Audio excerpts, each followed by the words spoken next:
Warahmatullahi wabarakatuh.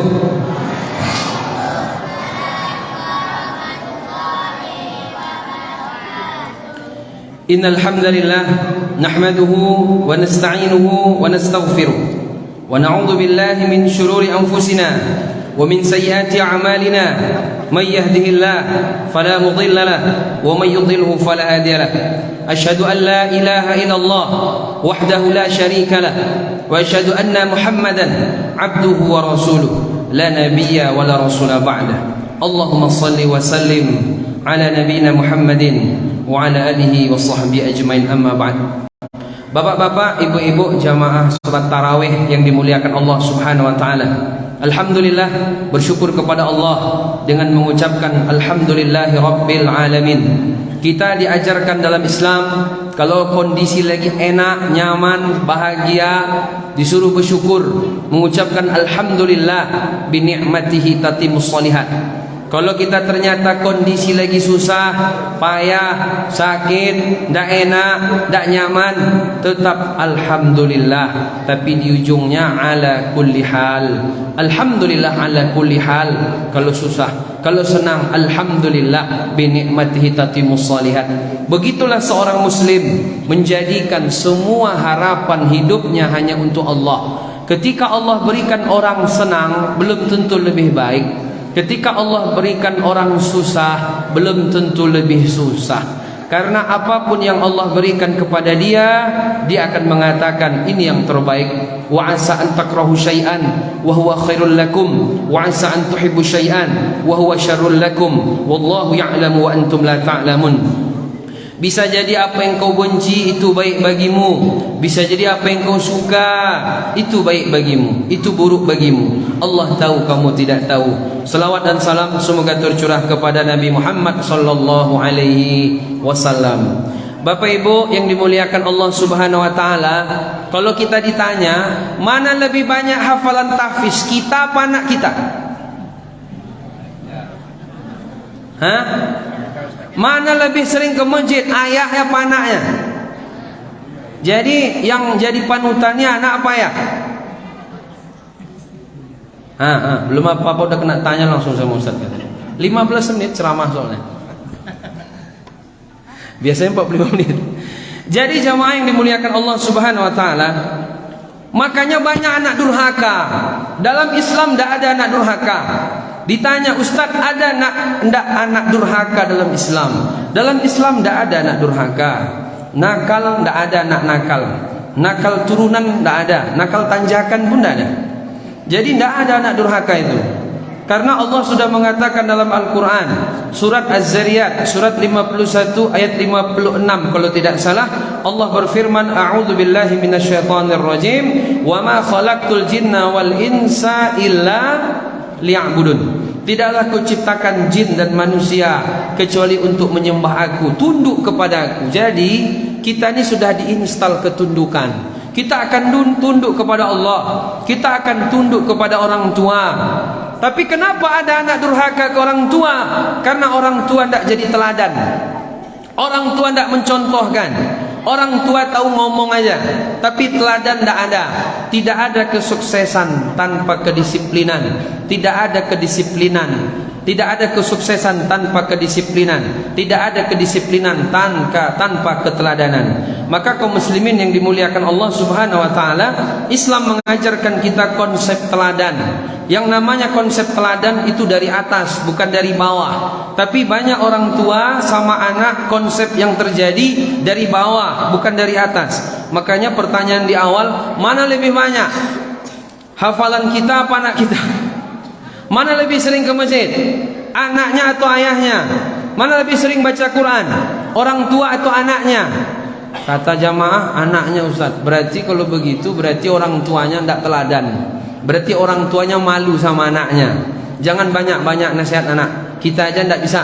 Maka jemaah yang dimuliakan Allah Subhanahu wa taala, kalau konsep keteladanan dibangun dalam keluarga, maka tidak ada anak yang melawan ke orang tua. Makanya kaum muslimin yang dimuliakan Allah Subhanahu wa taala, ada satu kisah menarik di zaman tabi'in, yaitu seorang tabi'in bernama Hasan Al-Basri. Dia pernah diajak diminta oleh para budak. Apa kata para budak? Wahai Imam Hasan Al-Basri, tolong nanti khutbah Jumat sampaikan keutamaan membebaskan budak. Karena banyak budak-budak, orang-orang kaya banyak punya budak. Ketika itu Imam Hasan Al-Basri mengatakan, oke, nanti akan saya sampaikan dalam khutbah Jumat saya. Ternyata Jumat depan Imam Hasan Al-Basri tidak ceramah tentang keutamaan membebaskan budak. Akhirnya budak-budak pun datang ke Imam Hasan Al-Basri. Wahai Syekh, kenapa anda enggak jadi khutbah tentang keutamaan membebaskan budak? Biar orang kaya itu membebaskan kami. Kata Imam Hasan Al-Basri, oke, insyaAllah nanti akan saya khutbahkan tentang keutamaan membebaskan budak. Sampailah Jumat kedua, enggak juga. Datang lagi mereka kepada Imam Hasan Al-Basri, jamaah. Ketika itu Imam Hasan Al-Basri justru besoknya khutbahnya tentang sabar. Sampai 6 bulan tidak ada khutbah tentang keutamaan membebaskan budak. Tiba-tiba pas 6 bulan, disitulah Imam Hasan Al-Basri khutbah tentang keutamaan membebaskan budak. Lalu ketika itu orang-orang kaya pun bertanya, emang Imam Hasan Al-Basri itu punya budak? Bukannya ulama miskin-miskin, bukannya ustadz miskin-miskin, kok dia berani khutbah tentang masalah budak? Ketika itu kata orang kaya yang lain, kemarin saya lihat Imam Hasan Al-Basri di pasar, dia sudah membebaskan budak. Meskipun dia miskin, tapi dia sudah membebaskan budak. Datanglah budak-budak kepada Imam Hasan Al-Basri. Wahai Syekh, kenapa jarak 6 bulan engkau baru khutbah tentang keutamaan membebaskan budak? Apa kata Imam Hasan Al-Basri? Setelah kalian mengajak saya, meminta saya untuk khutbah menyampaikan keutamaan membebaskan budak, sejak itu saya menabung. Sebulan, 2 bulan, 3 bulan, sampailah 6 bulan, uang saya terkumpul, saya beli budak di pasar, habis itu saya bebaskan. Kenapa begitu? Biar orang kaya tidak protes. Ternyata saya lebih dulu melakukan daripada orang-orang kaya. Bapak Ibu, apa yang bisa diambil pelajaran dari kisah ini? Ternyata kalau kita lebih dulu melakukan, orang banyak diam daripada kita banyak ngomong. Makanya kata pakar-pakar pendidikan, 1000 nasihat itu tidak ada artinya dengan sekali keteladanan. Misalnya begini nih, bapak nyuruh anak ke masjid, mau pakai ayat, mau pakai hadis, sampai 1000 kali nasihati anak. Tapi kalau bapak tidak ke masjid, dia tidak akan mau tunduk itu. Tapi kalau bapak duluan ke masjid, lalu baru ngomong, kadang tidak pun kita ngomong, kita lakukan dulu, orang akan mengikuti kita. Makanya dalam Islam konsep keteladanan. Jamaah yang dimuliakan Allah Subhanahu wa taala, saya ingin mengatakan malam ini bahwa orang tua saatnya sadar bahwa kewajiban mendidik anak bukan guru. Kewajiban mendidik anak adalah orang tua. Apa ayatnya? Surat At-Tahrim. Surat At-Tahrim surat 66 ayat 6. Mudah ngingatnya. 6 3 kali. Surat 66 ayat 6. Apa Allah sebutkan dalam ayat itu? Ya ayyuhalladzina amanu, wahai orang-orang yang beriman, ku anfusakum wa ahlikum nara, jaga dirimu dan keluargamu dari api neraka. Bapak Ibu, yang Allah minta ketika Allah beri anak-anak seperti ini, yang Allah minta menjaga mereka jangan sampai masuk neraka. Tidak ada ayat dalam Quran jaga dirimu, keluargamu, jangan sampai enggak punya pekerjaan tetap. Tidak ada. Jaga dirimu, keluargamu, anakmu, jangan sampai nanti dia enggak jadi PNS. Tidak ada ayatnya itu. Jaga dirimu, keluargamu, jangan sampai tidak makan. Tidak ada. Allah ingatkan jaga dirimu dan keluargamu dari api neraka. Ini ayat pendidikan. Wahai orang beriman, jaga dirimu dan keluargamu dari api neraka. Jamaah yang dimuliakan Allah Subhanahu wa taala, anak-anak ini nanti di hari kiamat akan menuntut orang tuanya. Kenapa orang tua tidak memahamkan dia agama? Karena kewajiban orang tua yang paling pertama memahamkan anak agama. Kalau ada orang tua mati, kata ulama, kalau ada orang tuanya mati meninggalkan anak yang enggak paham agama, maka orang tua ini berarti menyiapkan anaknya masuk neraka. Bapak Ibu, pertanyaannya, Bapak Ibu ini anaknya paham agama enggak? Paham agama enggak? Dia paham matematika? Paham. Dia paham fisika? Paham. Dia paham agama enggak? Enggak paham. Masuk neraka itu. Jamaah yang dimuliakan Allah Subhanahu wa taala. Dalam Al-Qur'an ada 2 ayat. Selama ini sering kita membahas anak durhaka. Betul Bapak Ibu? Kita sering membahas anak durhaka, tapi kita tidak pernah bahas orang tua durhaka. Padahal dalam ayat ada dua, dalam Quran ada dua ayat. Kalau kita membahas anak yang berbakti ke orang tua, ayatnya jelas. Wa qadha rabbuka alla ta'budu illa iyyah wa bil walidaini ihsana. Allah perintahkan untuk menyembah Allah dan berbakti ke orang tua. Anak disuruh berbakti ke orang tua. Kata Ibnu Qayyim, anak berbakti ke orang tua kapan? Ketika anak sudah dewasa. Itu ayat tentang anak berbakti kepada orang tua. Tapi kalau ayat orang tua berbakti kepada anak, yang tadi, ku anfusakum wa ahlikum nara. Wahai orang-orang beriman, jaga dirimu dan keluargamu dari api neraka. Kapan orang tua berbakti kepada anak? Di waktu anak kecil, 14 tahun ke bawah. Mendidik anak itu 14 tahun ke bawah, 14 tahun ke atas itu hasil. Anak-anak ini berapa umurnya nih? Jangan takut, santai aja. Ustaz teriak-teriak sebentar aja. Berapa umurnya? 9 tahun. Udah pandai mencarut? Belum kan? Belum pandai dia nih. Ini kalau tidak dijaga sama orang tuanya, nanti kelas 3 SMP mencarut, merokok. Yang merusak siapa? Orang tua. Hadisnya jelas. Kullu mauludin yuladu 'alal fitrah fa abawahu yuhawidanihi aw yunassiranihi aw yumajjisanihi. Bapak Ibu, saya mohon maaf ya, ceramah sekali ini tidak ada ketawa-ketawa saya. Karena 15 menit cuma. Tadi 20, saya bilang 15 saja gimana? Jadi saya pol-polan aja nih. Mohon maaf Bapak Ibu ya, biar sampai kita ke materi. Rasul bersabda dalam hadis Imam Muslim, setiap anak lahir semuanya bersih, putih, suci, fitrah. Setiap anak lahir ke dunia bersih, gak ada yang bermaksiat. Anak lahir gak ada yang pandai mencarut. Anak lahir semuanya taat. Yang membuat anak rusak orang tuanya, fa abawahu yuhawidanihi, bapak ibunya yang buat dia Yahudi, aw yunassiranihi, yang bikin anaknya Nasrani, aw yumajjisanihi, yang bikin anaknya Bajusi. Makanya anak ini jangan sering sekolah. Kok ke situ larinya? Ustaz sekolah, saya S1, S2, S3 belum tamat-tamat nih. Sekolah itu tambahan. Zaman Nabi nggak ada sekolah.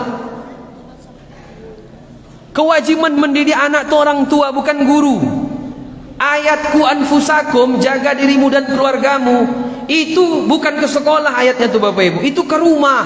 Pendidikan di rumah. Di sekolah itu pengajaran, bukan pendidikan. Pengajaran di sekolah itu, di rumah pendidikan. Makanya orang tua yang bertanggung jawab tentang pendidikan anaknya. Kata Imam Az-Zarnuji, la budda fit ta'allum wa tafaqquh ila jiddis salasah. Dalam pendidikan harus ada 3 komponen. Yang pertama al-muta'allim, murid. Yang kedua ustaz, guru. Yang ketiga al-ab in kana ahya, orang tua. Pendidikan harus ada 3 hal. Murid, guru, orang tua. Tapi pendidikan hari ini kebanyakan cuma 2. Anak sama guru saja. Orang tua entah kemana tidak tahu. Ini durhaka orang tua yang begini-begini nih. Jamaah yang dimuliakan Allah, jangan mati-matian mendidik anak. Mereka paham perkara dunia, tapi mereka tidak paham akhirat mereka. Makanya Nabi Yakub sebelum beliau meninggal, dalam surat Al-Baqarah ayat 113, idh hadara Ya'qubal maut, ketika kematian datang kepada Nabi Yakub. Ibu-ibu udah mati belum? Belum lagi ya? Bapak-bapak udah mati? Belum. Tahun lalu jamaah kita ada yang hadir, lalu tahun ini tidak hadir karena meninggal, ada? Ada? Ada enggak? Kayak ragu-ragu aja. Tahun lalu dia hadir Ramadan 1443 Hijriah, tahun lalu. Tahun ini tidak hadir lagi, ada enggak? Ada. Tahun ini hadir, tahun depan tidak hadir, ada enggak rencana? Ada. Yang mana? Yang mana? Coba tunjuk tangan dulu. Oh, ini ngantuk-ngantuk dibawa ketawa dikit. Nabi Yakub ketika meninggal, idh hadara Ya'qubal maut, ketika kematian datang kepada Nabi Yakub. Kalau kematian datang kepada bapak, datang kepada ibu, berapa anak? Anak berapa? 3, 5, susun paku 10. Idh qala li bani, dia pastikan, dia tanya sama anaknya sebelum dia mati. Besok bapak ibu sebelum mati tanya, ma ta'buduna min ba'di. Yang ditanyanya apa? Apa yang kalian sembah setelah ayah mati? Yang ditanyanya iman anaknya. Yang ditanyanya jangan sampai anaknya murtad setelah dia mati. Tidak ditanya sama dia apa yang kalian makan setelah ayah mati. Nah itu yang ditanya dia. Kalian sudah bekerja apa belum? Nah itu yang ditanya. Yang ditanya iman. Karena rizki Allah yang menjamin. Banyak gaji kita, kalau rizki dikit-dikit kita makan. Kalau sedikit gaji kita, kalau rizki kita banyak, waktu itu banyak kita makan. Rizki Allah yang menjamin. Jadi rizki itu beda sama tabungan. Rizki itu beda sama gaji. Jadi jamaah yang dimuliakan Allah, yang paling penting kewajiban tentang agama, pendidikan anak, itu kewajiban orang tua. Makanya Bapak Ibu jangan salah mendidik anak. Ada kisah menarik di Bandung. Seorang dokter, dia punya anak 3 orang. Dia buat buku bagaimana cara biar anak sekolah ke luar negeri. 3 anaknya sekolah ke Amerika. Akhirnya tibalah waktunya, istrinya pun sakit. Masuk ruang ICU 3 hari, 4 hari, 5 hari, tidak ada perubahan. Akhirnya pun sekarat. Ditelepon anak pertama di Amerika, tidak bisa pulang karena sibuk kerja. Ditelepon anak kedua, tidak juga bisa pulang. Ditelepon anak ketiga, baru diterima menjadi karyawan di salah satu karyawan IT terkenal di Amerika. Tidak juga bisa pulang. Ketiga anak, satu pun tidak ada pulang. Ibunya sudah sakaratul maut, satu pun tidak pulang. Akhirnya mati juga. Akhirnya meninggal, dimandikan, dikafani, disolatkan, dikuburkan. Sang dokter ayah menangis sesedih-sedihnya, menangis sejadi-jadinya. Ditanya sama jamaah, kenapa bapak menangis pak? Kata dia apa? Anak tidak sesuai dengan harapan. Kenapa? Karena anak saya tidak sedekatkan dengan agama. Karena anak tidak sedekatkan dengan masjid. Anak tidak sedekatkan dengan ulama. Dia berharap dia buat pesantren nanti cucunya yang masuk pesantren. Kalau anaknya nggak bisa lagi kan, udah gede soalnya. Jadi jamaah yang dimuliakan Allah, akhirnya dia menyesal. Setinggi apapun sekolah anak bapak ibu, yang ditanya di kuburan itu pelajaran TPA. Man rabbuka, man nabiyuka, wa madinuka. Maka pastikan sebelum mati dikuasai tentang Allah, menguasai tentang Nabi, menguasai tentang agama. Jangan bangga, jangan sukses bilang. Kalau anak sukses secara dunia, tapi secara akhirat dia hancur. Selama ini kalau ditanya apa definisi sukses, tidak bisa jawab. Bahkan sampai dinas pendidikan, bahkan sampai dosen-dosen doktor pendidikan sekalipun. Saya tanya, apa definisi sukses versi bapak, versi ibu? Tidak bisa jawab. Kalaupun dia jawab, mesti tidak jauh-jauh. Kalau tidak jadi Fir'aun, jadi Korun anak dia. Cobalah anda percaya.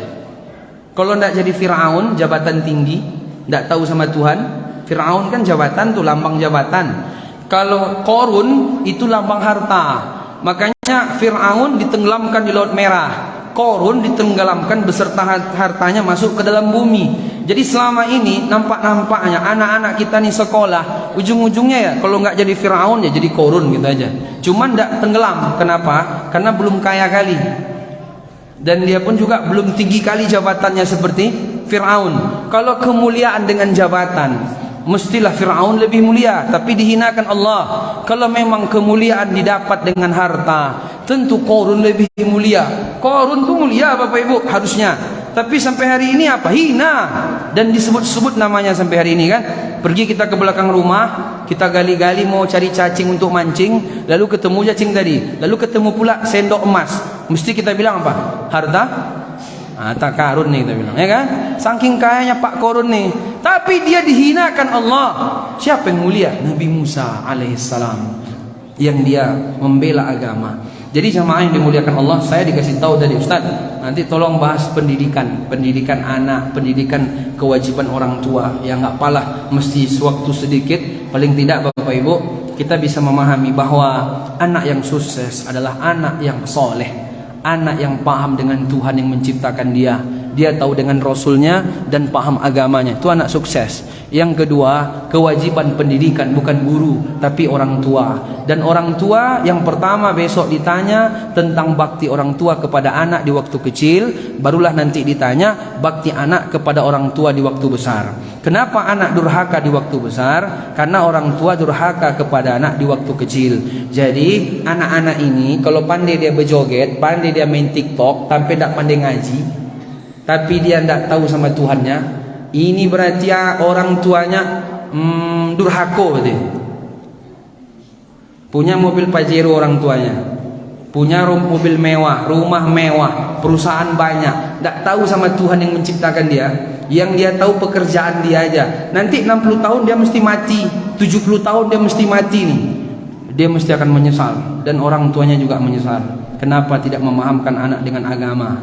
Dan orang tuanya diazab sama Allah di hari kiamat karena dia tidak bisa memahamkan anaknya agama. Maka Bapak Ibu siap-siap, kalau ada anaknya tidak paham agama dan Bapak Ibu mau mati bentar lagi, anaknya terlanjur gede tidak paham agama, besok di hari kiamat Allah akan tanya. Karena Allah mengatakan wal yakhshal ladzina law taraku min khalfihim dzurriyyatan dhi'afan khaufu 'alaihim. Hendaknya orang-orang beriman takut meninggalkan generasi yang lemah. Lemah di situ salah satu maknanya adalah lemah agama. Wallahu a'lam bishawab. Cukup sekian, lebih kurang mohon maaf. Mudah-mudahan bermanfaat. Wabillahi taufik wal hidayah. Assalamualaikum warahmatullahi wabarakatuh.